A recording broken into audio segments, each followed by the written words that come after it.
goldfish measuring more than a foot long are being found in Lake Erie. And I imagine when some folks initially hear that, they're thinking, that's not a goldfish, it's a carp. Or it's a koi, but apparently no. Megan Selensky live in studio this morning with more on how this invasive species got into the lake and how it grew so big as well. Good morning, Megan. Good morning. Well, Mark Tracy, these are not the snack that smiles back. Take a look at some of these photos that were sent in by some fishermen here around the region. Tony caught this one over in Ashtabula, and they just keep getting bigger. We have one here from Kevin, and even bigger yet, Ryan sent one in. He caught this at Lampe.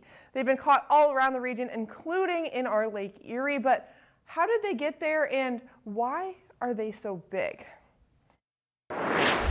Goldfish are typically kept as small pets, but when released into natural waterways, they can grow drastically. They are huge. They can be the size almost of a football. That's how big they can get. And those ones are the ones that really can damage a habitat pretty quickly. Erie Zoo's development director Scott Mitchell tells us that these goldfish are an invasive species to Lake Erie and can be harmful to the environment. These like koi and goldfish will continue to grow as long as they're food, so they can get enormous and they'll consume a lot of the food that other native fish would eat.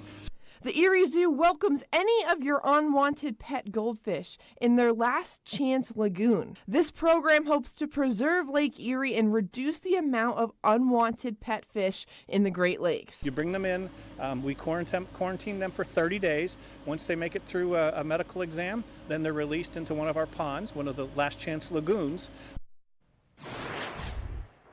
Well, as cool as they may be, they do wreak havoc on our environment, which is why the Erie Zoo says you can head over to their website to learn more about how to donate your pet fish if you no longer want your goldfish. From the studio, Megan Selensky, Erie News Now.